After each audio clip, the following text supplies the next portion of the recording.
बिस्मिल्लाहिर्रहमानिर्रहीम अस्सलाम वालेकुम स्टूडेंट्स। पिछले लेक्चर में हमने थर्ड बैटल ऑफ मैसूर तक पढ़ लिया था, जिसमें टीपू सुल्तान जंग हार जाता है और अंग्रेज़ मैसूर पर कब्जा कर लेते हैं। अब जो है अंग्रेज़ काबिज़ हो चुके होते हैं दिल्ली, बंगाल, आगरा, बम्बई, मैसूर और दीगर इलाकों पर ना ये अंग्रेज़ अब हुकूमत कर रहे होते हैं। अब क्या होता है, अब 1799 में सिख उठते हैं यहाँ लाहौर वाली साइड से। लाहौर वाली साइड से उठते हैं और सिख डायनेस्टी शुरू करते हैं। तो आज हम सिख डायनेस्टी शुरू करेंगे। उसके बाद फिर एंग्लो सिख वार होगी, उसके बाद फिर वार ऑफ इंडिपेंडेंस होगी 1857 वाली। आगे जाके फिर जो है तहरीक आज़ादी शुरू होगी। ये दरमियान में Lord Minto, Lord Curzon, Lord Canning, ये सारे हम डिस्कस करेंगे। आगे फिर जब वर्ल्ड वार वन होगी, तहरीक खिलाफत शुरू होगी सल्तनत उस्मानिया को बचाने के लिए। तो ये सारे के सारे इवेंट आज हम डिस्कस करने जा रहे हैं इंशाल्लाह ताला। थोड़ा सा लेक्चर लेंथी होगा, जम के बैठिएगा। तो शुरू करते हैं जी आज का लेक्चर, ठीक है। तो ये आप कुछ शहर हैं, इनको देख लें, आगे इनके बारे में जिक्र आएगा तो इनको आप जहन नशीन कर लें। तो ये हमारे पास सिंध है, ठीक है, पाकिस्तान का इलाका सिंध। ये मुल्तान, ये लाहौर, ये गुजरांवाला है जी। यहाँ से रंजीत सिंह उठेगा जो सिख डायनेस्टी की बुनियाद रखेगा, रंजीत सिंह। यहाँ गुजरांवाला से ये उठेगा। उसके बाद ये पेशावर है, ऊपर ये कश्मीर है, कश्मीर, साथ ही गिलगित बल्तिस्तान, ये जम्मू और ये लद्दाख। जब मैं रियासत कश्मीर की बात करूँगा उसके अंदर चार चीज़ें आएंगी, गिलगित बल्तिस्तान, कश्मीर, जम्मू और लद्दाख, ठीक है। उसके बाद ये बंगाल है, इधर ये अमृतसर है, ये आगरा है, ये दिल्ली है और ये बम्बई है। आपने ये याद रखना है, ठीक है। रियासत कश्मीर भी आपको आई होप क्लियर हो गया होगा। सिख डायनेस्टी 1799 में शुरू होगी, 1849 तक जाएगी, तकरीबन 50 साल तक ये चलेगी। इसके बारे में आपको मैं वन बाई वन जितने भी कमीशन के लिहाज से एमसीक्यूज बनते हैं वो इंशाल्लाह ताला कवर कराऊंगा, ठीक है। तो मैंने आपको बताया अब अंग्रेज़ दिल्ली, बंगाल, आगरा में जो है वो रूल कर रहा था। अब वहाँ रंजीत सिंह गुजरांवाला के इलाके से, कहाँ से उठता है जी? गुजरांवाला के इलाके से उठता है रंजीत सिंह, आपने याद रखना है, ठीक है। ये सबसे पहले गुजरांवाला पे कब्जा करता है, उसके बाद जाके लाहौर पे हमला करता है 1799 में। कब जी? 1799 में रंजीत सिंह करता है लाहौर पे हमला, ठीक है। और वहाँ सिख डायनेस्टी की बुनियाद रखता है, ठीक है। सिख डायनेस्टी की बुनियाद रखता है रंजीत सिंह। उसका एक बेटा है खड़क सिंह, इसके बेटे का नाम क्या है? खड़क सिंह। फिर एक इसका जर्नैल होता है गुलाब सिंह, बड़ा काबिल जर्नैल होता है इसका गुलाब सिंह। एक बेटा है खड़क सिंह, एक गुलाब सिंह इसका जर्नैल है। खड़क सिंह को ये रंजीत सिंह भेजता है मुल्तान वाली साइड में, जाके मुल्तान पे हमला करता है और 1818 में मुल्तान को ये फतह कर लेता है। उस वक्त वहाँ पे नवाब मुजफ्फर खान सद्दोज़ई मुल्तान में रूल कर रहे होते हैं। सवाल पूछता है कि आखिरी मुसलमान जो सुल्तान था मुल्तान का वो कौन था? तो नवाब मुजफ्फर खान सद्दोज़ई थे। ये दुरानी सल्तनत जो ईरान वाली साइड पे मैंने आपको पहले पढ़ाया, दुरानी सल्तनत से इनका ताल्लुक था। नवाब मुजफ्फर खान सद्दोज़ई मुल्तान के आखिरी मुसलमान हुक्मरान थे, आपने याद रखना है, ठीक है। ये जो मुजफ्फरगढ़ है ना आज का, ये इन्हीं के नाम पे है, ठीक है। मुजफ्फरगढ़ में इनका किला था, इनकी रिहाइश थी मुजफ्फर खान की। इसी वजह से इनका फिर जो शहर है उसका नाम मुजफ्फरगढ़ पड़ गया था, आपने याद रखना है। 1818 में मुल्तान फतह हो गया। उसके बाद फिर ये जाता है पिशावर वाली साइड पे, ठीक है। 1819 की ये बात है। 1819 में ये हमला करता है पिशावर पे खड़क सिंह, और पिशावर को भी फतह कर लेते हैं। अब ये कहाँ कहाँ पे हुकूमत कर रहा है? पिशावर और मुल्तान, इस इलाके पे ये हुकूमत कर रहा है। जो दूसरा गुलाब सिंह होता है, इसको ये भेजता है रंजीत सिंह ऊपर कश्मीर वाली साइड है। सबसे पहले ये जाके जनाब कश्मीर पे हमला करता है, फिर गिलगित बल्तिस्तान को ये कब्जा करता है, फिर जम्मू लद्दाख पे, फिर 1822 के अंदर रियासत कश्मीर की ये अपनी बुनियाद रख देता है, ठीक है। रियासत कश्मीर की बुनियाद कब रखता है? 1822 में। उसके अंदर चार आएंगे, कश्मीर, गिलगित बल्तिस्तान, जम्मू और लद्दाख। 1822 में गुलाब सिंह अब रियासत कश्मीर को कंट्रोल कर रहा है और खड़क सिंह मुल्तान और पेशावर को ये कंट्रोल कर रहा है, और खुद रंजीत सिंह लाहौर में बैठा हुआ है, ठीक है। आई होप यहाँ तक आपको क्लियर हो गया होगा। इसके बाद क्या होता है, ये जो रंजीत सिंह होता है, रंजीत सिंह की डेथ हो जाती है 1839 में। कब?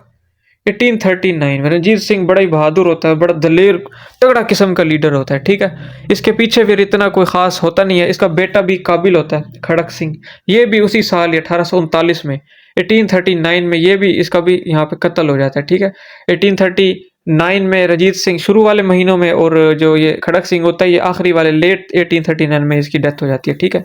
अब सिख डायनेस्टी बड़ी कमजोर हो गई है, ठीक है। सिख डायनेस्टी बड़ी कमजोर हो गई। जब ये हमले कर रहा था ना रंजीत सिंह, तब अंग्रेजों ने इसके ऊपर हमला नहीं किया लाहौर वाली साइड में, क्योंकि इनको पता है इस वक्त ये मजबूत है, यहाँ पे एनर्जी जाया करने की जरूरत नहीं है। अब जब ये सिख डायनेस्टी कमजोर हुई है ना, अब यहाँ पे अंग्रेज हमला करेंगे, ठीक है। हमला करेंगे। फर्स्ट एंग्लो सिख वार हुई, ठीक है। फर्स्ट एंग्लो सिख वार 1846 की ये बात है। 1839 में ये फोत हो गए, फिर ये वीक होती गई आहिस्ता आहिस्ता। तकरीबन 7 साल बाद 1846 में अब जो है ये अंग्रेज हमला करेंगे सिखों के ऊपर, ठीक है, लाहौर में, और यहाँ पे ये फतह कर लेते हैं। वहाँ पे हुकूमत नहीं बनाते ये, वो कहते हैं हमारा बड़ा नुकसान हुआ है, आर्मी का बड़ा नुकसान हुआ है, माली बड़ा नुकसान हुआ है। उन पर तवान लगाते हैं 1 करोड़ रुपए का, 1 करोड़ नानक शाही। उस वक्त ये सिखों की करेंसी थी नानक शाही।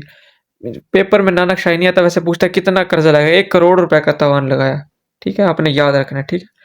और हुकूमत सिखों को वापस कर दी। उन्होंने कहा कि आप ये हमें किसी ना किसी तरह आप ये कर्जा वापस दें, ठीक है। तो इसको कहा जाता है ट्रीटी ऑफ लाहौर, जिस ट्रीटी के तहत उनको लाहौर वापस दे दिया गया और उनके ऊपर 1 करोड़ रुपए का जुर्माना लगाया। इसको कहा जाता है ट्रीटी ऑफ लाहौर, आपने याद रखना, ठीक है। अब इनके पास, सिखों के पास इतने पैसे तो नहीं होते। अब ये क्या कहते हैं, ये ऊपर हमारे पास रियासत कश्मीर है ना, अंग्रेजों को ये कहते हैं कि आप ये हमसे रियासत कश्मीर ले लें, हमारे पास पैसे तो है नहीं, हम कहाँ से इतने पैसे देंगे। तो ये अंग्रेज ये पेशकश कबूल कर लेते हैं, अंग्रेज ये पेशकश कबूल कर लेते हैं। मगर जो दूसरी तरफ गुलाब सिंह होता है, उसको ये बात पसंद नहीं आती। वो कहता है मैंने ये इलाके फतह किए हैं, इतने सालों से मैं हुकूमत कर रहा हूँ, एक निज़ाम मैंने चलाया हुआ है। तो ये खुद डायरेक्ट रियासत कश्मीर के बारे में अंग्रेज़ों से बात करता है, मिलता है उनसे। उनको कहते हैं कि ये सारे के सारे पहाड़ी इलाके, यहाँ से आपको क्या मिलेगा, यहाँ पे मैंने एक किस्म की हुकूमत चलाई हुई है, यहाँ का निज़ाम का मुझे पता है, मुझे आप ये दे दें। मेरे पास 1 करोड़ तो नहीं है, लेकिन 75 लाख है, 7.5 मिलियन रुपीज़, 75 लाख रुपए की रियासत कश्मीर इसने खरीद ली, गुलाब सिंह ने अंग्रेज़ों को पैसे दे के। ये आपने MCQ याद रखना, इंतहाई इंपॉर्टेंट है। अब गुलाब सिंह के पास कश्मीर आ गया, रियासत कश्मीर आ गया, यानी कि अंग्रेज़ों का ये किस्म का अपना बंदा है ना, जिससे बंदा खरीदता है उसी का पाबंद रहता है। तो ये गुलाब सिंह उन्हीं का पाबंद था, एक किस्म का पपिट था उनका, ठीक। और दूसरी तरफ अब सिख वहीं पे लाहौर वाली साइड में अपनी हुकूमत कर रहे हैं आराम से, ठीक है। अच्छा, ये जो गुलाब सिंह होता है, ये जिस जगह पे पैसे देता है और जिस जगह पे सारी बात होती है रियासत कश्मीर की 75 लाख वाली डील, ये अमृतसर के मुकाम पे होती है। कहाँ पे? अमृतसर के। इसको कहा जाता है ट्रीटी ऑफ अमृतसर 1846। ये एक ही साल में, ट्रीटी ऑफ लाहौर भी और ट्रीटी ऑफ अमृतसर, ये तीनों एक ही साल में, आपने याद रखना है, ठीक है। उसके बाद ये जो गुलाब सिंह होता है जाके अपना रियासत कश्मीर में, अब सिख डायनेस्टी के साथ तो ये मुंसलिक नहीं रहता, वहां पे अपनी डायनेस्टी शुरू करता है, डोगरा डायनेस्टी। अब कश्मीर में डोगरा डायनेस्टी चलेगी, जो कि अब अंग्रेजों की पाबंद है एक किस्म की, ठीक है। सेकंड एंग्लो सिख वार होगी, सिखों पे दोबारा हमला करेगा अंग्रेज। पहले तो उनको हुकूमत वापस कर दी थी, अब अंग्रेज से हुकूमत वापस लेगा, लाहौर में अपनी हुकूमत, अपने बंदे बिठाएगा अंग्रेज, ठीक है। अंग्रेज हमला करते हैं, सिख सल्तनत को खत्म कर देते हैं, हमला करते हैं। 1849 की ये बात है, ठीक है। पंजाब पर अंग्रेज कब्जा कर लेते हैं। उसके बाद पूछता है अंग्रेज, सिख डायनेस्टी का आखिरी सुल्तान कौन था? दुलीप सिंह था, आपने याद रखना। सिखों का आखिरी सुल्तान कौन था? दुलीप सिंह, आपने याद रखना है। उसके बाद फिर अब वार ऑफ इंडिपेंडेंस शुरू होगी। अब हम कह सकते हैं तकरीबन सारे के सारे इलाके पे अंग्रेज अब हुकूमत कर रहे हैं। कहाँ कहाँ पे? अब लाहौर में भी, पंजाब वाली साइड पे भी, बम्बई, आगरा, मैसूर, ओध, हर जगह पे अब ये अंग्रेज की हुकूमत है तकरीबन। लोग जो है ना अंग्रेजों से अब तंग आ जाते हैं, इनके रवैयों से। ये क्या काम करते हैं, जिस जगह पे भी कब्जा करते हैं, क्योंकि इनका बड़ा नुकसान होता है, वहां पे लोगों पे बड़ा बड़ा तवान लगा देते हैं, उनके ऊपर बड़ा बड़ा टैक्स लगाते हैं, ठीक है, उनके ऊपर सख्ती करते हैं, उनको इंसान नहीं समझते ये अंग्रेज। तो ये वार ऑफ इंडिपेंडेंस आपको बता रहा हूँ 1857, इसका थोड़ा सा बैकग्राउंड आपको मैं ये बता रहा हूँ। तो ये एक नाखुशी की मैंने आपको वजह बता दी कि ये उसके ऊपर तवान लगाते हैं। फिर अंग्रेज एक जो लॉ इंट्रोड्यूस करवाते हैं, डॉक्ट्राइन ऑफ लैप्स या लॉ ऑफ अडॉप्शन, 1848 की ये बात है। कब की जी? 1848। लॉर्ड डेल हाउस उस वक्त वायसराय थे, उन्होंने ये लॉ पेश किया, लॉ ऑफ अडॉप्शन। इसके तहत क्या कहा उन्होंने, अगर किसी सुल्तान की औलाद नहीं होती तो वो किसी अपनी भतीजे को, किसी भांजे को अपनी हुकूमत ट्रांसफ़र नहीं कर सकता, या अपने किसी वजीर को या गुलाम को हुकूमत ट्रांसफ़र नहीं कर सकता। इस रूल, इस लॉ के अंदर ये मेंशन था। अब तकरीबन 500 से ज़्यादा छोटी छोटी रियासतें थी हिंदुस्तान में, तो कई ज़्यादा नवाब थे जिनकी औलाद नहीं थी, तो वो बड़े परेशान हुए। उन्होंने वो इकट्ठे हुए, सारे के सारे दिल्ली में इकट्ठे हुए। दिल्ली में बैठा हुआ था बहादुर शाह जफर सेकंड। इन्होंने मुगलिया सल्तनत अभी ख़त्म नहीं की थी, वो भी चल रही थी, बस इन्होंने ना बिठाया हुआ था ताकि लोग देखते रहे कि भाई बैठा हुआ है, हमारा किंग है वो बैठा हुआ है, ताकि लोग बगावत पे ना उतर जाएं। इसलिए उन्होंने एक अपना बस निशानी के तौर पे बिठा हुआ था। बहादुर शाह इसी तरह बैठा हुआ था, यह हुकूमत से तनख्वाह लेता था, इसके पास कोई इख्तियारात नहीं थे, अपना महल में आराम से रहता था और तनख्वाह इसको मिलती थी। अब ये सारे नवाब दिल्ली में इकट्ठे होते हैं, हजरत महल, झांसी की रानी, ठीक है, उसके बाद बख्त खान, ये सारे इकट्ठे होते हैं, राय अहमद खान खरल, और इसको कहते हैं कि आप हमें लीड करें, हम अंग्रेज़ों के खिलाफ जंग लड़ेंगे। अंग्रेज़ों की तादाद थोड़ी सी है, हज़ारों के अंदर तादाद है और इनकी फ़ौज जो है वो भी सारी की सारी हिंदुस्तानी है, ठीक है। तो हम इनके खिलाफ जंग लड़ेंगे, हम इनको भगाएंगे और अपना जो हिंदुस्तान है वो इनसे वापस लेंगे। इस तरह से बहादुर शाह जफ़र कहता है ठीक है हम इनसे जंग लड़ेंगे। तो जंग का फैसला हो जाता है। तो अब ये वॉर ऑफ इंडिपेंडेंस स्टार्ट हो रही है, 1857 की ये बात है। तो ये स्टार्ट होती है, बहादुर शाह जफ़र होता है और बख्त खान, ये दो लड़ते हैं दिल्ली में, ठीक है। दिल्ली में राय अहमद खान खरल होता है एक तरफ, ये लड़ता है लाहौर में। टोटल 5 पर्सनैलिटीज़ यहाँ पे हैं, बहादुर जफ़र, बख्त खान, राय अहमद खान खरल, उसके आगे फिर है झांसी की रानी और हज़रत महल। तो ये बख्त खान और बहादुर जफ़र तो दिल्ली में लड़ते हैं। राय अहमद खान खरल लड़ता है लाहौर वाली साइड पे, लाहौर वाली साइड पे, ठीक है। राय अहमद खान खरल के बारे में हमसे कुछ पूछता है, कहाँ का रहने वाला था? झामरा, जो कि आज के पाकिस्तान में आता है। झामरा का एक इलाका है, गोखेरा, झामरा गोखेरा का रहने वाला था। पूछता है आज के पाकिस्तान में से कौन सी शख्सियत थी जिन्होंने जंग आज़ादी लड़ी? तो वो राय अहमद खान खरल साहब थे, ठीक है। इन्होंने ये वॉर ऑफ इंडिपेंडेंस के हीरो थे हमारे पाकिस्तान के मौजूदा। दूसरी तरफ लॉर्ड कैनिंग था ये, ठीक है। उसके बाद झांसी की रानी के बारे में बता दूं, लक्ष्मी बाई या झांसी रानी, झांसी रानी का दूसरा नाम क्या है जी? असल नाम लक्ष्मी बाई। ये लड़ते रहे अपनी झांसी की रियासत में। हजरत महल ये ओध में लड़ रही थी। ये नवाब वाजिद अली खान जो कि ओध के नवाब थे, उनकी ये बेगम थी हजरत महल। इस तरह से ये लड़ रहे थे, लेकिन इनके अंदर कोई कम्युनिकेशन नहीं थी कि यहाँ पे अब हम इतना इलाका फतह कर चुके हैं, इतनी ज़्यादा हमने सक्सेस हासिल कर लिया, ये मसला हो गया। तो ये अपने तौर पे लड़ रहे थे, कोई कम्युनिकेशन आपस में नहीं थी। जहाँ जहाँ इनको अंग्रेज नजर आते, ढूंढ ढूंढ के अंग्रेजों को ये मार रहे थे। दूसरी तरफ जो अंग्रेज थे उनके अंदर आपस में कम्युनिकेशन थी, ठीक है। अब यहाँ पे मैं आपको बताऊंगा 1857 की जो जंग है ये शुरू कैसे हुई और ख़त्म कैसे हुई, ठीक है। अब ये जो सारे फौजी थे ना, सारे के सारे जो फौजी थे अंग्रेजों के, ये भारतीय थे बेसिकली, सबसे ज़्यादा तो भारतीय थे। अब जब ये नवाब बैठ के दिल्ली में प्लान बना रहे थे कि हम हमला करेंगे इस तरह से, उसी दौरान एक हिंदुस्तानी फौजी होता है इनका, इन्हीं की फौज का, ठीक है, अंग्रेजों की फौज का, उसका नाम होता है मंगल पांडे। मंगल पांडे 10 मई 1857 को, डेट याद रखनी है, 10 मई 1857 को पहली गोली चला देता है। इस तरह से जो है ये जंग शुरू हो जाती है। 1857 वाली जंग आज़ादी इस तरह से शुरू होती है, ठीक है। अब पहले तो हिंदुस्तानी जीत रहे होते हैं मगर इनके पास कम्युनिकेशन नहीं होती। अब अंग्रेज क्या मकारी करते हैं, अंग्रेज के पास होती है पावर प्रेस की, अखबार बेसिकली हुकूमत लॉन्च करती है ना, ये हुकूमत शाये करती है। इन्होंने क्या किया, इन्होंने हर शहर में, दिल्ली, लाहौर, आगरा, मुल्तान, हर शहर में ये न्यूज़ छाप दी कि जितने बाकी भी जितने भी इलाके थे, सारों के सारे इलाकों में अंग्रेज़ों ने जो है वो बगावत कुचल दी और सारे बगावत नाकाम हो गई है। जब ये लोग खबर सुनते थे तो वो कहते हैं कि हमारी जो पॉलिसी थी, प्लान था, वो नाकाम हो गया। अब सारे के सारे जंग हम हार चुके हैं, सारे के सारे अपनी जान बचाने के लिए भागो। तो अंग्रेज़ वहाँ पे जो है कब्जा कर लेते, हुकूमत कर लेते। इस तरह से इन्होंने हर शहर में ये पॉलिसी अपनाई। इस तरह से अंग्रेज फिर ये जंग जीत जाते हैं। उनका हौसला पस्त होता था। 1858 में, 1 नवंबर 1858 की ये बात है, ये जंग जीत जाते हैं अंग्रेज, ठीक है। अब क्या होता है, जंग जीत गए 1857 के बाद। इसके बाद मुसलमानों के ऊपर कहर टूट पड़ता है कि हम तो गुलाम थे पहले भी, अब भी गुलाम हैं। आपने हुकूमत छीनी थी मुसलमानों से, तकलीफ तो इनको है कि आपने इनसे रूल छीना है, तो ज़्यादा मसला इन्हीं को, इन्होंने बगावत की है, ठीक है। तो इस तरह से अंग्रेज भी ये सोच रहे थे कि ये बात तो ठीक है, तो सारे के सारे मुजालिम, सारे के सारा मलबा वो मुसलमानों पर था। अब यहाँ पे एक पर्सनैलिटी सामने आएगी मुसलमानों की हमदर्द, सर सैयद अहमद खान। ये मुसलमानों के हक में आवाज़ उठाएगी। सबसे पहले अंग्रेज़ों को ये रोशनास कराएंगे सर सैयद अहमद खान कि इसके अंदर सारा का सारा हिंदुस्तान शामिल था, एक बात। दूसरा ये कि जो ये बगावत थी इसके अंदर अवाम का कोई कसूर नहीं है, ये आपकी गलत पॉलिसी है जिसकी वजह से बगावत हुई। अगर आपकी पॉलिसी ठीक होती तो ये बगावत कभी भी ना होती, ठीक है। अंग्रेज इसको बगावत कहते थे, म्यूटिनिटी कहते थे, ठीक है, आपने याद रखना है। इसके बाद सर सैयद अहमद खान की पर्सनैलिटी आ गई। इसको मैं बताऊंगा कि इन्होंने कैसे अंग्रेज को ये रोशनास करा। इन्होंने असबाब बगावत हिंद लिखी और इन्होंने 2-3 और चीज़ें इन्होंने की।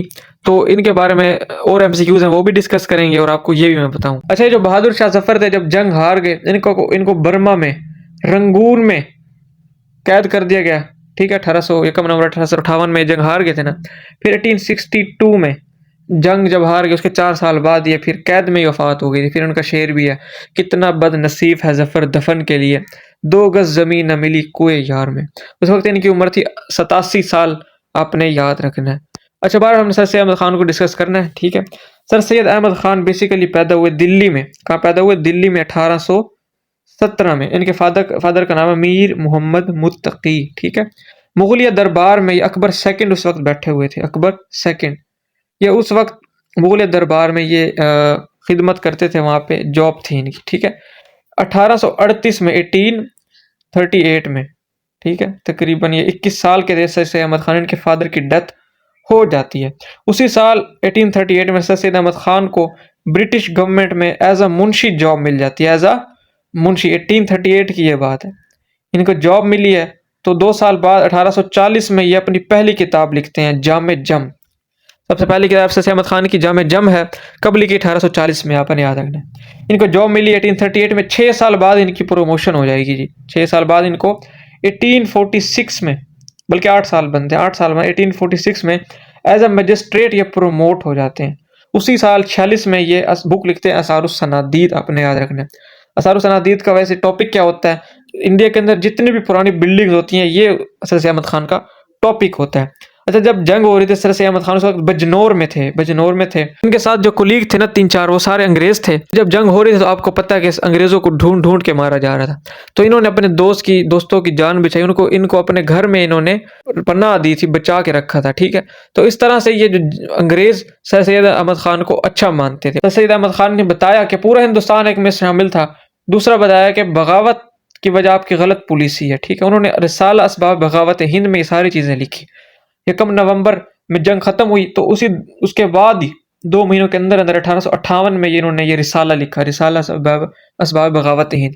फिर चूंकि 2 महीने थे, उसके बाद फिर नेक्स्ट न्यू ईयर शुरू हो गया था 1859 वाला, तो इसके अंदर फिर ये शाये हुआ था।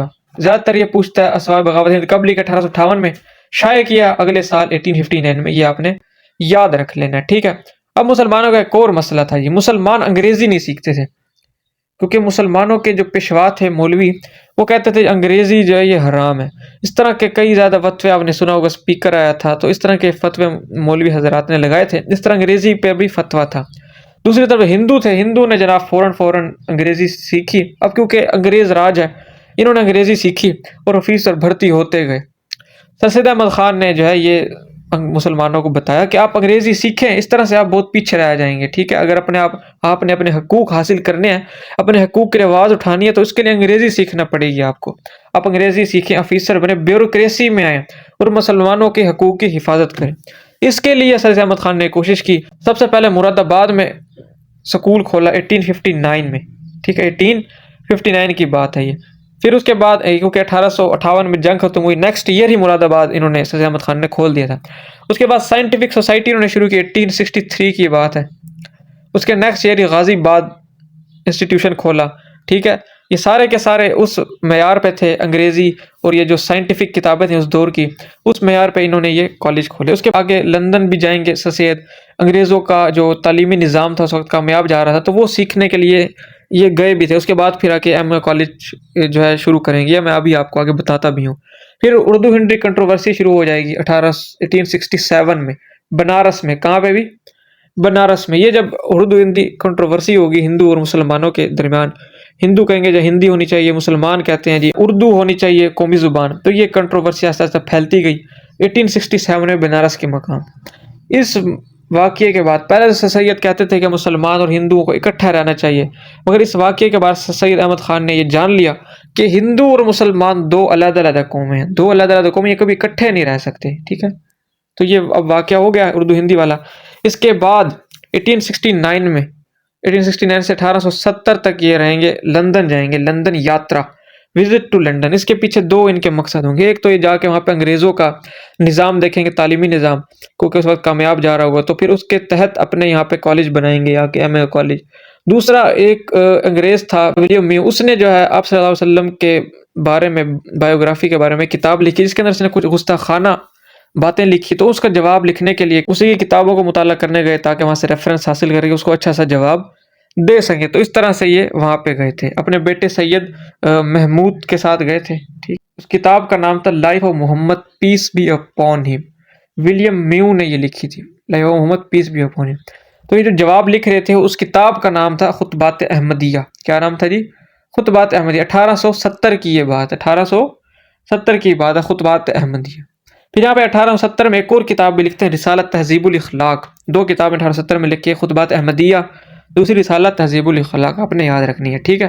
फिर एक किताब एक और लिखी जा रही थी उसी दौर में 1871 में, द इंडियन मुसलमान। इंडियन मुसलमान किसने लिखी पूछता है, विलियम हंटर ने। किसने जी, विलियम हंटर ने। तो इसका रिव्यू भी सर सैयद अहमद खान ने लिखा 1872 में। तो इसका रिव्यू सर सैयद अहमद खान ने 1872 में लिखा था, ठीक है। 1872 में रिव्यू किसका लिखा, इंडियन मुसलमान का, जो कि विलियम हंटर ने लिखी थी, ठीक है। रिसालत ताजुल इखलाक 1870 में लिखा गया, मैंने आपको बता दिया। फिर जब सर सैयद वापस आ जाते हैं इंडिया में, तो फिर आके वहाँ पे 1875 में 1875 में MAO college, Mohammedan Anglo oriental college की बुनियाद रखते हैं, स्कूल बनाते हैं। सबसे पहले ये स्कूल, फिर आगे कॉलेज होगा यूनिवर्सिटी में।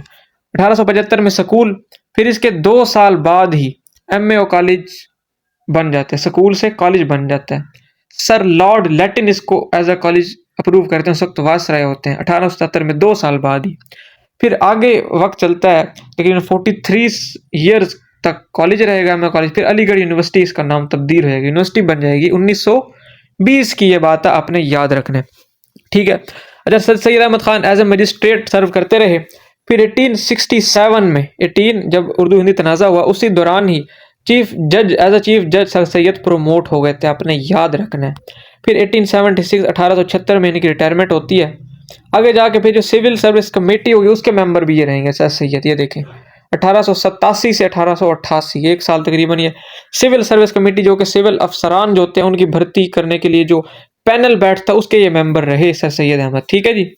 उसके बाद फिर ये सर सैयद अहमद खान ने एक मोहम्मदन एजुकेशनल कॉन्फ्रेंस, ये एक तहरीक थी या ऑर्गेनाइजेशन थी, उसकी बुनियाद रखी 1886 में। कब जी, 1886 में, आपने याद रखना है। इसका आगे बार बार अभी एक बड़ा इवेंट आएगा, उसके बारे में इसका जिक्र आएगा।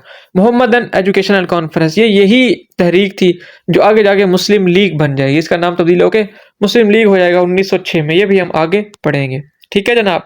अच्छा, जो सर सैयद अहमद खान ने ये जो तालीमी निज़ाम और तालीमी इदारे खोले, तो इसकी वजह से अंग्रेज़ों ने इसका नाम दिया सर, क्या नाम दिया जिसका, सर नाम दिया 1888 में, आपने याद रखना जनाब। इसके बाद फिर एक यूनिवर्सिटी ऑफ एडिनबर्ग ने सर सैयद को एक ऑनरी डिग्री दी, डॉक्टरेट की, LLD उस वक्त कहा जाता था, LLD डॉक्टरेट की डिग्री थी। 1889 की ये बात है, कब की बात है जी, 1889 की, ठीक है। फिर सर सैयद अहमद खान की डेथ हो जाती है 1898 में।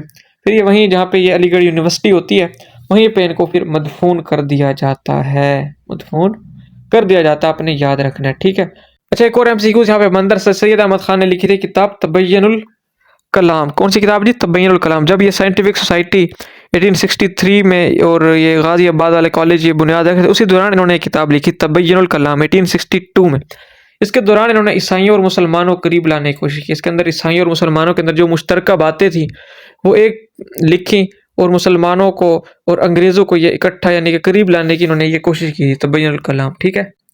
इसके बाद फिर आगे कुछ वायसराय, या हम अपने टॉपिक पे आ जाते हैं। सर सैयद अहमद खान हमने पढ़ लिया, जो हम टॉपिक पढ़ रहे थे, जंग आज़ादी हो गई थी। इसके बाद फिर क्या होगा, लॉर्ड कैनिंग के बाद आएंगे लॉर्ड मायो। 1869 से 1872 तक ये 3 साल रहेंगे। शेर अली अफरीदी उस वक्त एक गुलाम था जी, गुलाम था। 1872 में ये लॉर्ड मायो को कत्ल कर देता है, ठीक है। ये बेसिकली एक कैदी होता है, बड़ा ख़तरनाक किस्म का पठान होता है अफरीदी। अंडमान आइलैंड में ये एक कैदी होता है। ये जनाब लॉर्ड मायो को कत्ल कर देता है, ये वहाँ विजिट पे आया होता है, उसी दौरान लॉर्ड मायो को ये शेर अली अफरीदी कत्ल कर देता है। पूछता है ऐसा कौन सा वायसराय है, वाहिद वायसराय जो हिंदुस्तान में इसकी डेथ हुई है, कत्ल हुआ, लॉर्ड मायो इसका नाम था। अच्छा, लॉर्ड मायो ने मुर्दमशुमारी का अमल मुतारिफ करवाया था, इसने शुरू करवाया था, मगर उसी दौरान इसकी डेथ हो गई थी, इस वजह से ये मुकम्मल नहीं करवा सका, लेकिन इंट्रोडक्शन का लफ्ज़ इसके साथ लगता है। इसके बाद आएंगे जी लॉर्ड लेटन। कौन आएगा जी, लॉर्ड लेटन 1876। इससे पहले एक आएगा, वो हमने नहीं पढ़ना, हमारे इंपॉर्टेंट नहीं है। तो लॉर्ड मायो के बाद एक और, फिर उसके बाद लॉर्ड लेटन आएगा 1876 से 1880 तक, 4 साल ये रहेगा।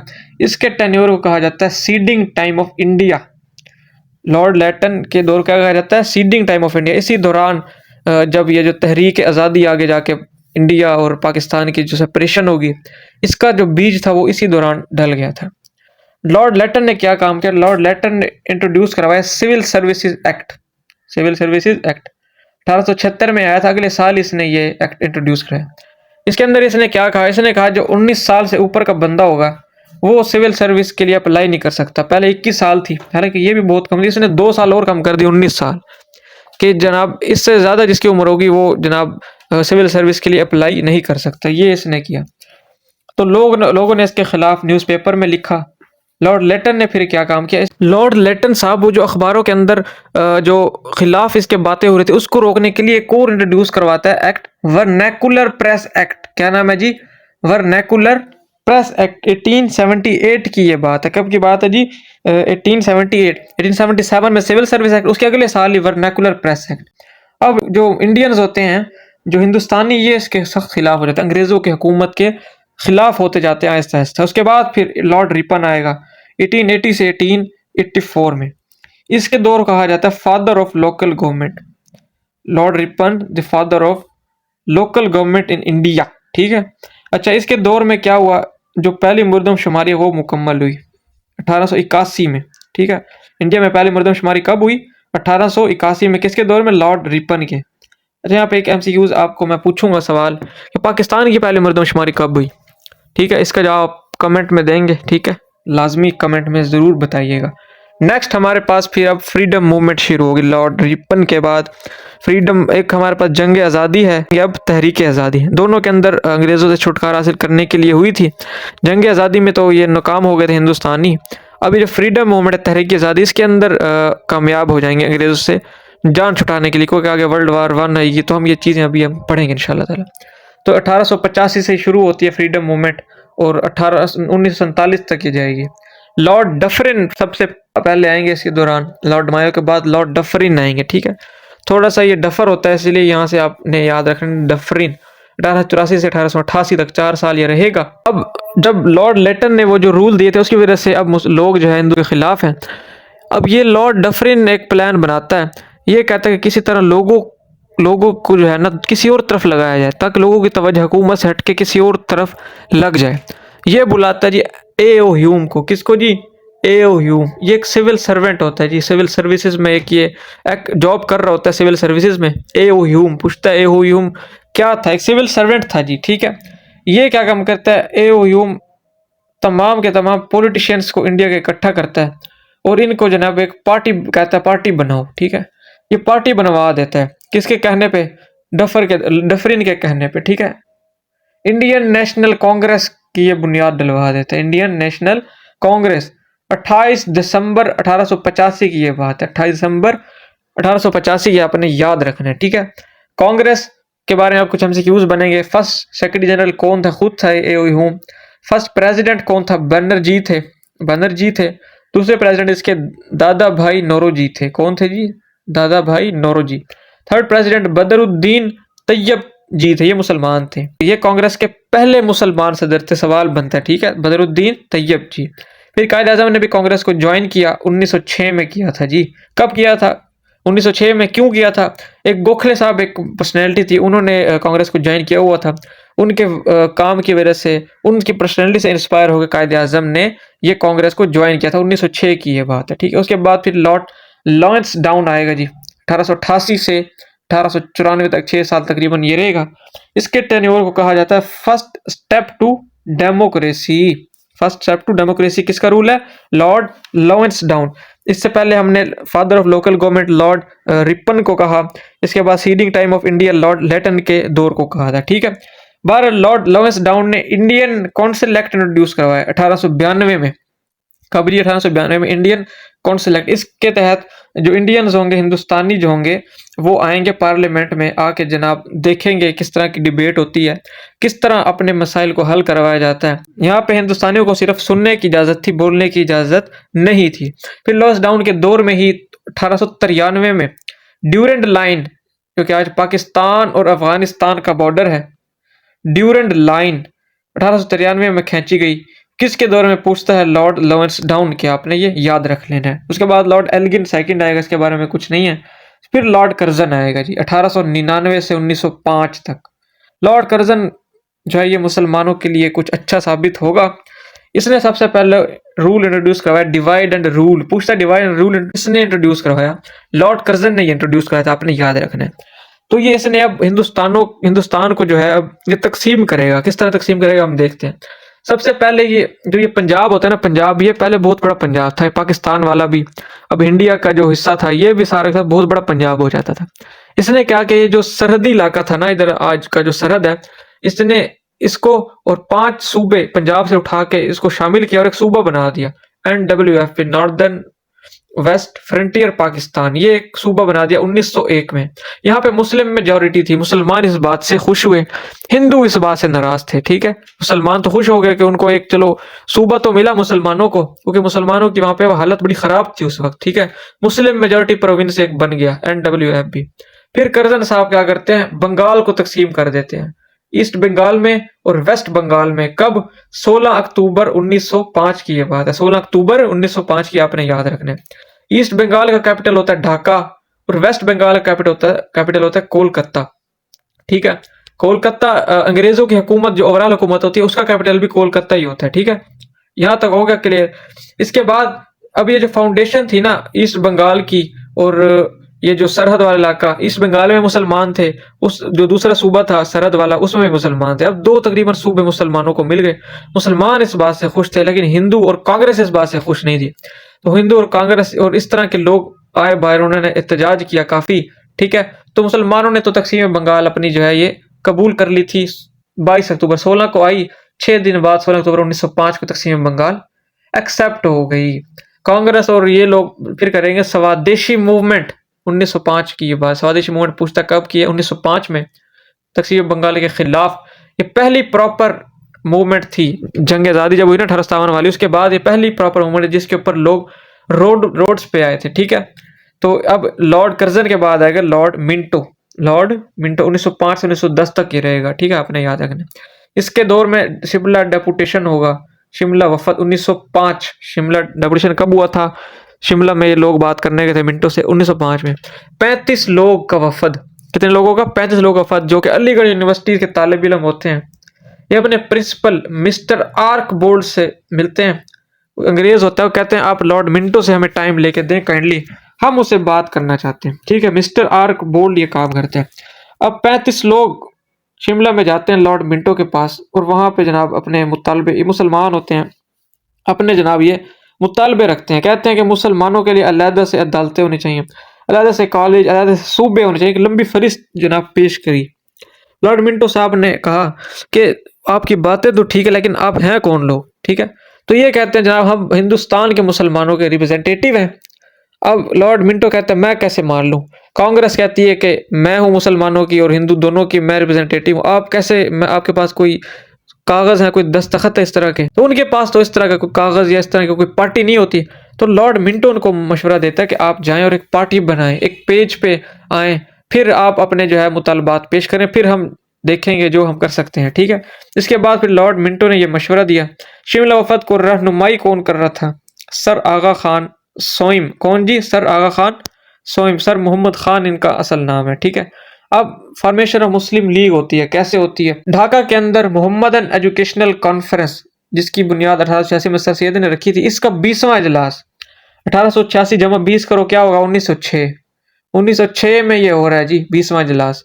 ढाका में हो रहा है, नवाब सलीमुल्लाह खान ऑफ ढाका के घर में हो रहा है। ठीक, वहां पे मोहम्मद एजुकेशनल कॉन्फ्रेंस का नाम तब्दील करके मुस्लिम लीग रख दिया जाता है। ठीक है, मुस्लिम लीग रख दिया जाता है। उस वक्त ये जो इजलास हो रहा था उसकी सदारत कर रहे होते नवाब फकारुल मुल्क। इस तरह से मुस्लिम लीग की बुनियाद पड़ जाती है 30 दिसंबर 1906 में। 30 दिसंबर 1906 के मुस्लिम लीग की पूछता पेरेंट ऑर्गेनाइजेशन कौन सी थी? मोहम्मद एजुकेशनल कॉन्फ्रेंस, आपने ये याद रखना है। इसके बाद फिर जो मुस्लिम लीग के जो नाम था किसने तजवीज़ किया? नवाब सलीमुल्लाह खान ऑफ ढाका, जिसके घर ये इजलास हो रहा था। फिर पहले सेक्रेटरी जनरल कौन बने मुस्लिम लीग के? हसन बलगरामी। कौन बने जी? हसन बलगरामी। पहले प्रेसिडेंट कौन बने? सर आगा खान सोइम, सर मोहम्मद शाह इनका सलाम था। सर आगा खान सोइम पहले प्रेसिडेंट रहे।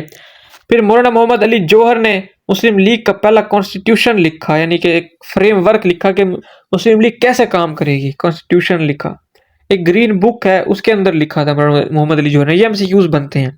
फिर पहले इजलास के बारे में पूछता है, कहाँ पे हुआ, कब हुआ? कराची में हुआ, जिस सिंध में, 1907 में, अगले साल ही हुआ। ठीक है, इसकी सदारत किसने की? पहले इजलास की मुस्लिम लीग के सर आदम जी पीर भाई ने की, आपने ये याद रखना है। ठीक है, ग्रेट। अब ये जनाब मिंटो को पार्टी बन जाती है। अब ये दोबारा मुतालबात भिजवाते हैं मिंटो को। मिंटो फहरिस्त ले लेता है, अब कोई जवाब नहीं आता। मिंटो अपना जनाब कहता है कि जो ये मैंने सारे के सारे ब्रिटेन बरतानिया में भेज दिए हैं, अप्रूवल वहां से आएगा, मैं तो कुछ नहीं कर सकता। अब मुस्लिम लीग वाले कोई बंदा ढूंढते हैं बरतानिया में सिफारिश के लिए। फिर इन्हें को एक बंदा मिलता है, सैयद अमीर अली। सैयद अमीर अली ये बेसिकली हिंदुस्तानी होते हैं, जज होते हैं। अब ये वहां पे ब्रिटेन में एज अ जज सर्व कर रहे होते हैं, ठीक है। पहले ये कोलकाता के अदालत में जज होते हैं, फिर ये बरतानिया में अब जज हैं, ठीक है। ये बेसिकली जो सैयद अमीर अली होते हैं ये अंग्रेज़ों के दामाद होते हैं, ठीक है। एक अंग्रेज़ इनकी वाइफ होती है, इस वजह से ये वहाँ पे बरतानिया में सर्व कर रहे होते हैं, ठीक है। तो इनके मुतालबात आगे पेश किए जाती हैं, सिफारिश करते हैं सैयद अमीर अली के इनके मुतालबात को कबूल किया जाए। तो सिर्फ एक मुतालबा वहाँ पे एक्सेप्ट किया जाता है, सेपरेट इलेक्टोरेट का, यानी मुसलमानों को एक अलहदा से मखसूस नशिस्तें मिलेंगी, ठीक है। अब हिंदू तो इस बात से नाराज़ होते हैं कि देखिए मुसलमानों ने पहले अलग होने की कोशिश की, इन्होंने पहले सेपरेट इलेक्टोरेट हासिल किया। लेकिन अगर आप पीछे देखें तो पहले हिंदुस्तानों का इस तरह का मकारों वाला रवैया था। इन्होंने जब जंग आज़ादी हार गए थे तो इन्होंने कहा था मुसलमानों ने ये बगावत की, हमने तो की नहीं है, ठीक है। उसके बाद फिर उर्दू हिंदी तनाज़ा हुआ, तो वहाँ से ये बात चलती आ रही थी। तो मुसलमानों को पता था कि हिंदू और मुसलमान इकट्ठे नहीं रह सकते, और लीडरों को ये बात पता थी। इस वजह से ये सेपरेट इलेक्टोरेट ये कबूल करवाया गया। सैयद अमीर अली जो है ना, ये इन्होंने काफ़ी मदद की मुस्लिम लीग की। इनकी अपनी पार्टी थी नेशनल मोहम्मद एसोसिएशन। अब तो खुद तो बरतानिया चले गए, लेकिन जब पहले वहाँ थे इनकी अपनी पार्टी थी, ये नेशनल मोहम्मद एसोसिएशन बहुत बड़ी पार्टी थी, ठीक है। इसका हर शहर में दफ्तर था, वर्कर्स थे। सैयद अमीर अली ने क्या किया, अपनी पार्टी एनएमए को मुस्लिम लीग में जम कर दिया, अपने सारे दफ्तर वर्कर मुस्लिम लीग को दे दिए, ठीक है। बहुत बड़ी खिदमत की सैयद अमीर अली ने उस दौर में। हालांकि अभी तो 1 साल ही हुआ था मुस्लिम लीग को बने हुए। उन्होंने अपनी पार्टी वक्फ कर दी मुस्लिम लीग के लिए, ठीक है। फिर सैयद अमीर अली की एक किताब है, उसके बारे में आपको बता देता हूँ, spirit of Islam. Spirit of Islam 1908 में ये लिखी थी उन्होंने, सैयद अमीर अली ने। फिर 1908 में ही सैयद अमीर अली ने मुस्लिम लीग की एक लंदन ब्रांच, यानी कि जो लंदन में लोग होंगे मुस्लिम लीग के, वो उस ब्रांच के अंदर आके काम करेंगे। तो मुस्लिम लीग की एक ब्रांच खोली सैयद अमीर अली ने लंदन में। इस तरह से सैयद अमीर अली ने मुसलमानों की मुस्लिम लीग की इतनी खिदमत की, आप यहाँ पे याद रखें, ठीक है। इसके बाद जो सेपरेट इलेक्टोरेट वो अप्रूव हो गया था, अब वो मिंटो मॉर्ले रिफॉर्म्स की शक्ल में इंडिया में आएगा। 1909 में मिंटो मॉर्ले रिफॉर्म्स की शक्ल में आया था। मिंटो कौन था? ये वायसराय ऑफ इंडिया था, लॉर्ड मिंटो। मॉर्ले था सेक्रेटरी स्टेट्स ऑफ इंडिया, वजीर अमूर हिंद। कौन था जी ये? वजीर अमूर हिंद। बेसिकली ये जो बरतानिया की असम्बली थी वहां का मेंबर था ये, ठीक है, वहां का मेंबर था। इसका क्या काम था? ये जनाब लॉर्ड मिंटो से जो वायसराय होता उससे सारी रिपोर्ट लेता और जाके आगे पेश करता असम्बली में। ये असम्बली को जनाब जवाबदेह होता था, और जो वायसराय होता था वो इसको जवाबदेह होता था। इन दोनों ने मिलकर इस तरह से मिंटो मॉरल ने रिफॉर्म्स दी, ठीक है। इसमें एक तो सेपरेट इलेक्टोरेट मंजूर किया गया, defined seats, number of seats of Muslims जनाब यहाँ पे डिफाइन की गई, वाजे की गई, ठीक है। इसके बाद फिर जनाब कायद आजम ने जब इलेक्शन लड़ा, इसी मुस्लिम कोटा से एक इन्होंने सीट हासिल की थी 1909 में। मुस्लिम कोटा से एक सीट हासिल की, कब? 1909 में, आपने याद रखना है, ठीक है। बम्बई, बम्बई से ये लड़े थे। कहाँ से? बम्बई से। कांग्रेस उस टाइम उनकी पार्टी थी, ठीक है। फिर ये मेंबर बन गए वायसराय की कैबिनेट के। किस कैबिनेट के? वायसराय की कैबिनेट। उस वक्त इस कैबिनेट को कहा जाता है वायसराय काउंसिल के मेंबर बन गए थे कायदे आजम। काफी साल तक ये वायसराय काउंसिल के फिर मेंबर रहेंगे कायदे आजम, आपने याद रखना है। फिर लॉर्ड मिंटो के बाद आएगा लॉर्ड हार्डिंगे, ठीक है। लॉर्ड हार्डिंगे 1910 से 1916, तकरीबन 6 साल तक ये रहेगा। ये थोड़ा हार्डिंगे है, तो हार्ड से आप याद रखना, मुसलमानों के लिए थोड़ा हार्ड साबित हो, थोड़ा सख्त साबित हुआ है मुसलमानों के लिए। कैसे? देखते हैं जी। सबसे पहले तो जनाब इसने पार्टीशन ऑफ बंगाल थी उसकी तनसीख की 1911 में। Annulment of partition of Bengal की इसने, ठीक है, 1911 में, ठीक है। उसके पीछे वजह थी वो मैं आपको यहाँ पे बताऊंगा इंशाल्लाह। तो हिंदू जो थे वो प्रोटेस्ट कर रहे थे, किसके खिलाफ? सेपरेट इलेक्टोरेट के खिलाफ, पार्टीशन ऑफ बंगाल के खिलाफ, ठीक है। और वो जो सरहद, सूबा सरहद वाला इलाका बनाया था उसके खिलाफ ये कर रहे थे एहतजाज। ज्यादातर ये एहतजाज क्योंकि कर रहे थे, एक तो ईस्ट बंगाल, वहां पे मुसलमान थे। जो वेस्ट बंगाल था ना, कोलकाता वाला, वहां पे ये हिंदू एहतजाज कर रहे थे। और कोलकाता था कैपिटल इनका, अंग्रेजों का कैपिटल भी था कोलकाता, ठीक है। अच्छा, उसी दौरान फिर क्या होता है, जो एडवर्ड 7 होता है उस वक्त बादशाह होता है ब्रिटेन का, ठीक है, बरतानिया का बादशाह होता है। इसका बेटा होता है जॉर्ज पंजम, जॉर्ज पंजम, शहजादा होता है ये, ठीक है। 1911 में बादशाह सलामत की डेथ हो जाती है, वफात हो जाते हैं। और जो जॉर्ज पंजम होता है ना, ये उस वक्त इंडिया के इलाके के आसपास, बल्कि थाईलैंड में ना ये शिकार कर रहा होता है, थाईलैंड में, ठीक है, वहीं करीब है, इंडिया के साथ ही है, वहां पे ये शिकार कर रहा होता है। अब फैसला क्या होता है कि ये जो जॉर्ज पंजम होता है ना, इसकी ताजपोशी ये इंडिया में की जाएगी, क्योंकि इंडिया भी आपको पता बरतानिया का हिस्सा होता है, क्योंकि बरतानिया का कंट्रोल होता है पर। तो ये फैसला क्या है कि ताजपोशी इसकी जो है जॉर्ज पंजम की इंडिया में की जाएगी। मगर उस वक्त स्वदेशी मूवमेंट जो है कोलकाता में और ये इधर इंडिया के इलाकों में जोरों पे थी उस वक्त, ठीक है। और कोलकाता आपको दारुल हुकूमत था। सबसे पहले लॉर्ड हार्डिंगे क्या करेगा, लॉर्ड हार्डिंगे अपना कैपिटल दारुल हुकूमत चेंज करके दिल्ली ले जाएगा, कोलकाता से तब्दील करके दिल्ली ले जाएगा। दूसरा, ये जो प्रोटेस्ट हो रहे थे इनको ख़त्म करने के लिए ये जनाब ये जो इनके मुतालबात होंगे उनको तस्लीम करेगा, उनको बुलाएगा कि क्या मसला है। वो कहेंगे हमारा तो एक ही मसला है, ये पार्टीशन ऑफ बंगाल, इसको ख़त्म करें आप। तो जनाब वो कहते हैं ठीक है, हम आपको ये आपकी जो बात तस्लीम करते हैं। वो क्या आपको पता है यहाँ पे बादशाह सलामत की ताजपोशी होनी थी, तो अमन के लिए ये लॉर्ड हार्डिंगे ने किया।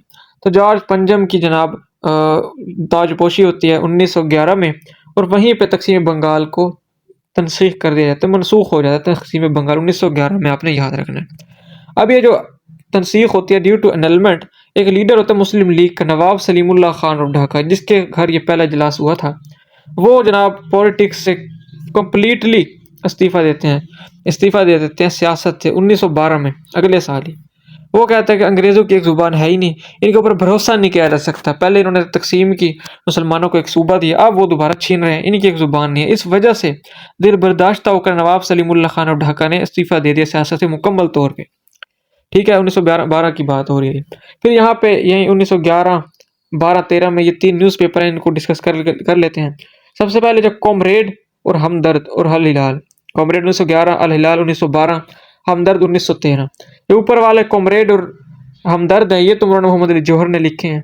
जो अल हिलाल है ये अबू अल कलाम आजाद ने, आपने याद रखना है, ठीक है। फिर जनाब कानपुर मॉस्क इंसिडेंट होता है, कानपुर मॉस्क इंसिडेंट 1913 की ये बात है। कब की? 1913 की।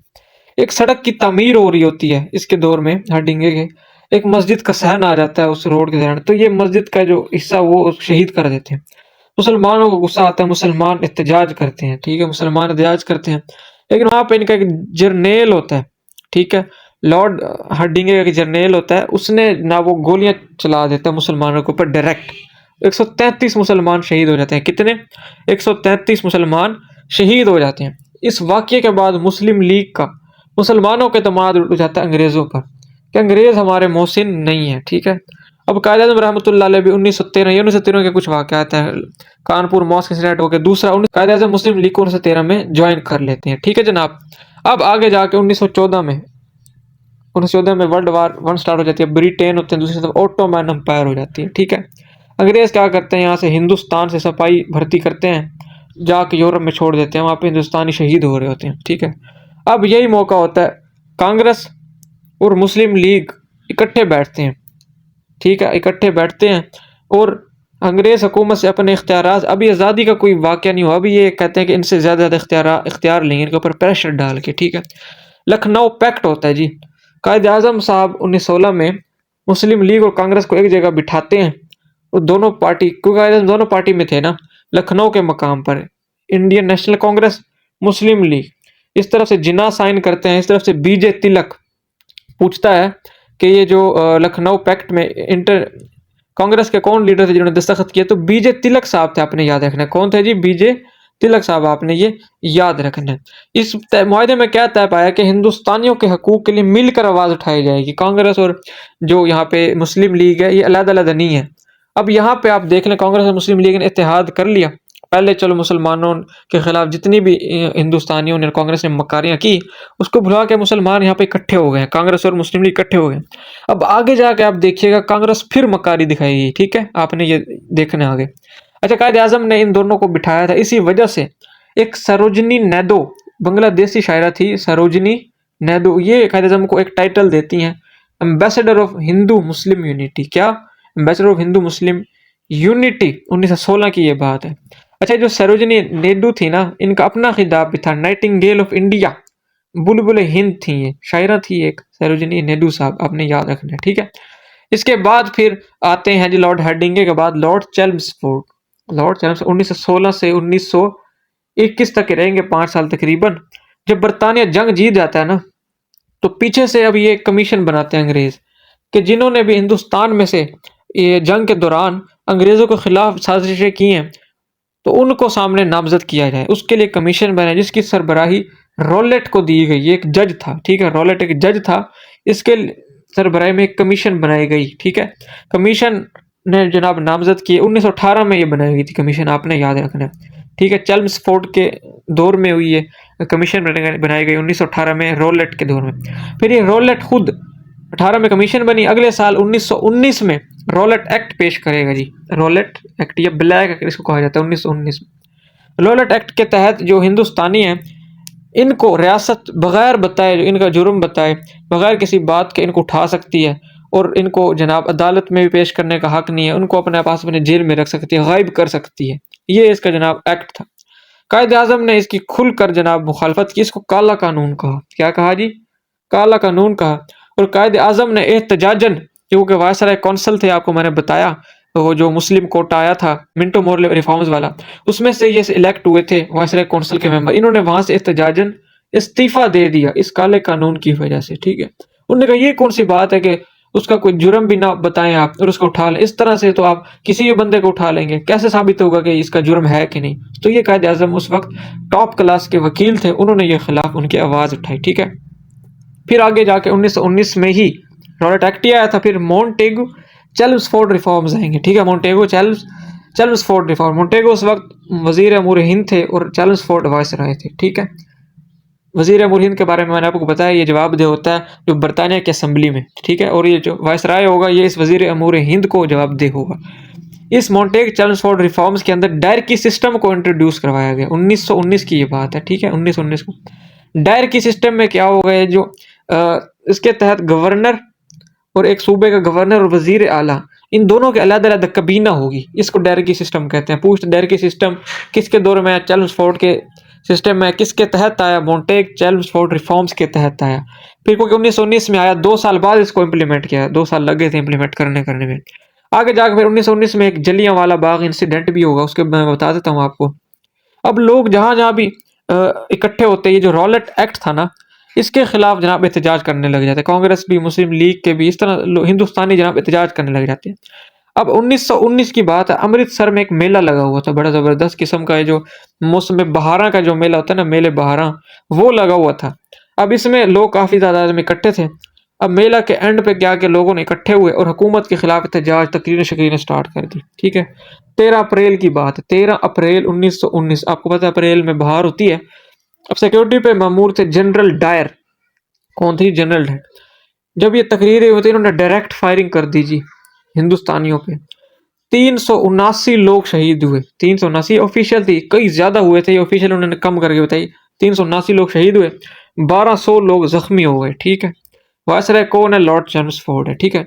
इस वजह से जनरल डायर को क्या कहा जाता है? Butcher of Amritsar. Butcher of Amritsar कौन है? जनरल डायर है, इस वजह से, ठीक है। आगे जाके अब तक तो कांग्रेस और मुस्लिम लीग इकट्ठे चल रहे हैं। आगे जाके फिर खिलाफत मूवमेंट स्टार्ट होगी, क्योंकि जब जंग हार जाते हैं 1918 में, अगले साल ही 1919 में हिंदुस्तान में एक मूवमेंट स्टार्ट होती है। लीडर कौन है जी? अली बरादरान, मौलाना मोहम्मद अली जौहर, मौलाना शौकत अली जौहर। अली बरादरान कौन है जी? 2 हैं, भाई हैं ये, मौलाना मोहम्मद अली जौहर, मौलाना शौकत अली जौहर, ये 2 थे। और तीसरी इनकी वालदा थी अब्दी बेगम, इनकी वालदा बी अम्मा के नाम से मशहूर थी, अब्दी बेगम, बी अम्मा के नाम से, ठीक है, आपने याद रखना है। इनका क्या मकसद था कि खिलाफत को ख़त्म ना किया जाए, तुर्की के टुकड़े टुकड़े ना किए जाए, हिजाज मुकद्दस तुर्की के पास ही रहना चाहिए, ठीक है। अब अंग्रेज़ों ने जो जंग लड़ी, अंग्रेज़ों ने क्यों जंग लड़ी? जनाब इनसे सारे का सारा हिस्सा हासिल करने के लिए की, ज़ाहिर बात है, इनकी खिलाफत, इनकी हुकूमत ख़त्म करने के लिए और तुर्की पर कब्ज़ा करने के लिए इन्होंने जंग लड़ी थी। अब जब जंग जीत चुके हैं तो वो अब कैसे वापस देंगे, ठीक है। अभी हम हारे हुए लोग हैं मुसलमान। अब जब जीता हुआ जो बंदा होता है वो हारे हुए की बात नहीं सुनता, बल्कि अपनी बात मनवाता है। कायदे आज़म को ये बात पता थी, कायदे आज़म ने इसकी मुखालफत की थी, तहरीक खिलाफत की, ठीक है। इन्होंने कहा अगर ये करेंगे इसका फ़ायदा कोई नहीं होगा। वहाँ पे तुर्की में मुसलमानों का बहुत ज़्यादा नुकसान हुआ। अब जो हिंदुस्तान में मुसलमान मौजूद हैं, इनका अपना बहुत ज़्यादा नुकसान हो जाएगा। अगर मुसलमानों की अपनी हुकूमत होती, यहाँ पे अपना होल्ड होता, फिर ये मुखालफत करते, फिर तो ठीक था। ऊपर अंग्रेज़ बैठे हैं, ये खिलाफत कर, ये मूवमेंट शुरू करेंगे, अंग्रेज़ तो इनको मारेंगे। वजह से कायदे आज़म ने तरह की खिलाफत की, मुखालफत की, ठीक है। अब कांग्रेस के लीडर एक होता है गांधी, उस वक्त गांधी का नाम सामने नहीं आता, अब गांधी का नाम सामने आएगा। गांधी अपने जाती मफाद और हिंदू मफाद के लिए खिलाफत तहरीक में शामिल हो जाता है, उसका लीडर बन जाता है, कांग्रेस को ये शामिल कर लेता है अपने जाती मफाद के लिए। अब मुसलमानों को ये इस्तेमाल करेगा कैसे, आप देख लेना, इनका मकाराना रवैया आप देख लेना, ठीक है। कांग्रेस भी शामिल हो गई। अब गांधी ने क्या कहा, अब लीडर था ये, गांधी ने फिर अंदर ही एक मूवमेंट पेश की, नॉन कोऑपरेशन मूवमेंट। इसने कहा मुसलमानों की तो भाई खिलाफत बचानी है, इसके लिए तो जनाब अंग्रेजों पे प्रेशर डालना पड़ेगा। इसने कहा अब जो मुसलमान है ना, मुसलमान क्या करें, ये जो नौकरी जहाँ जहाँ पे नौकरी है वो नौकरी छोड़ दो, कोई टैक्स है तो टैक्स ना दो, अगर कोई कहीं जॉब वगैरह या इस तरह का काम है वो ना करो, बिल्कुल कोऑपरेट ना करो हुकूमत के साथ। गांधी ने ये कहा मुसलमानों को, ठीक है, क्योंकि मुसलमान ही लगे हुए थे खिलाफत मूवमेंट के पीछे। इस तरह से इसने हिंदुओं को बचाया और मुसलमानों को कहा कि आप नौकरी न करें, इस तरह के काम इसने कहा। फिर आगे जाके कायद-ए-आज़म ने फिर इसकी और मुखालफत की। कायद-ए-आज़म ने बल्कि मना भी, वो कांग्रेस के मेंबर थे कायद-ए-आज़म, उन्होंने कहा गांधी को आप ये काम ना करें, मगर उन्होंने बात नहीं मानी। कायद-ए-आज़म ने फिर 1920 में कांग्रेस से इस्तीफा दे दिया, ठीक है जी। 1906 में आए थे, 1920 में इस्तीफा दे दिया कायद-ए-आज़म ने, और 1913 में ये मुस्लिम लीग में आ चुके थे, आपको पता है। सवाल पूछता है कि कायद-ए-आज़म कितने साल तक बेक वक्त मुस्लिम लीग और कांग्रेस के मेंबर रहे?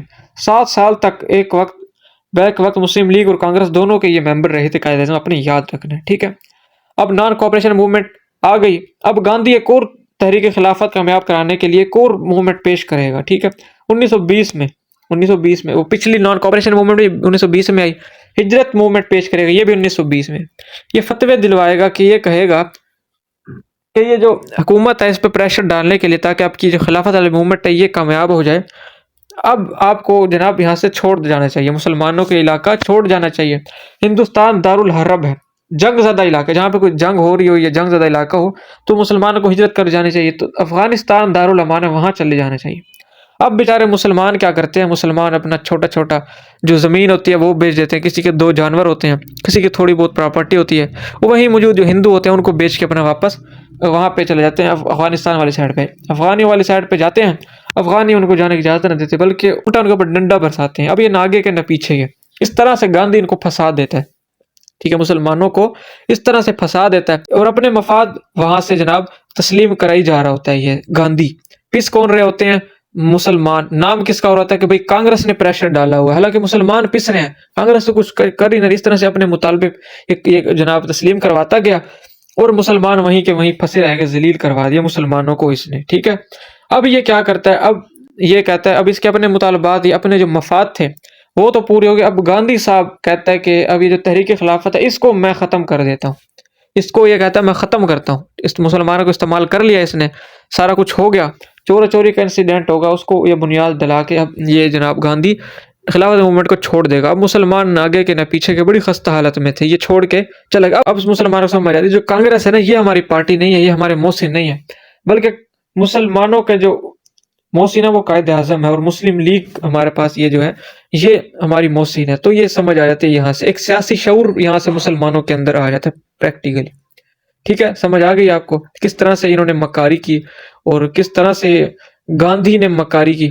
उसके बाद ये चोरा चोरी इंसिडेंट का ये एक मैंने आपको जिक्र किया, तो उसके बारे में आपको बता देता हूँ। 1922 में ये होता है चोरी इंसिडेंट। कुछ लोग पुलिस चौकी पे हमला करके पुलिस को मार देते हैं, डायरेक्ट स्टेट पे हमला कर देते हैं, ठीक है। अब जब ये चोरा चोरी इंसिडेंट के बारे में ज्यादा याद नहीं करना, 1922 में होता है, आपने याद रखना है। इसको बुनियाद डाल के ना गांधी और कांग्रेस ने तहरीक खिलाफत को छोड़ दिया, ठीक है। मुसलमानों को ना कोई मशवरा किया ना पूछा, ये जनाब छोड़ के चले गए, क्योंकि अपने मफाद इनके पूरे हो गए थे। मुसलमानों को इन्होंने इस्तेमाल किया इस तरह से, मुसलमान समझते रहे कि कांग्रेस और ये एक ही चीज है, ठीक है। इस तरह से ये धोखे में पड़े रहे। आगे जाके फिर तुर्की में मुस्तफा कमाल आएगा 1924 में, ठीक है। जब ये गांधी छोड़ के पीछे से चलाते तो रहे कुछ मुसलमानों ने, खत्म नहीं हुई। 1924 में जब मुस्तफा कमाल है, इसने खुद कहा कि हम खिलाफत नहीं चाहते, इसने कह दिया हम खिलाफत चाहते ही नहीं, हम तो जान छुड़ाना चाहते हैं मजहबी तबके से। 1924 में इस तरह से फिर जनाब ये हिंदुस्तान में भी खत्म हो गए। वो कहते हैं कि अगर वहां नहीं है, वहां वो खुद नहीं चाहते खिलाफत, तो हम क्यों यहाँ पे खिलाफत की तहरीक चलाएं। इस तरह से 1924 में तहरीक खिलाफत मुकम्मल तौर पर खत्म हो जाती है, ठीक है। यहाँ तक आज का है। इंशाल्लाह ताला नेक्स्ट जो टॉपिक होगा फिर कवर करेंगे इंशाल्लाह ताला। आई होप आपको ये लेक्चर पसंद आया होगा। इसके अंदर काफ़ी ज़्यादा डेट्स हैं, तो जब इसको लिख लेके दोबारा रिवाइज़ कीजिएगा, अच्छी तरह इसको तैयार कर लें, तो नेक्स्ट इंशाल्लाह जल्द लेक्चर अपलोड करेंगे इंशाल्लाह ताला। मिलते हैं नेक्स्ट लेक्चर में। अल्लाह हाफ़िज़। अपने दोस्तों के साथ ज़रूर शेयर कीजिएगा। अल्लाह हाफ़िज़।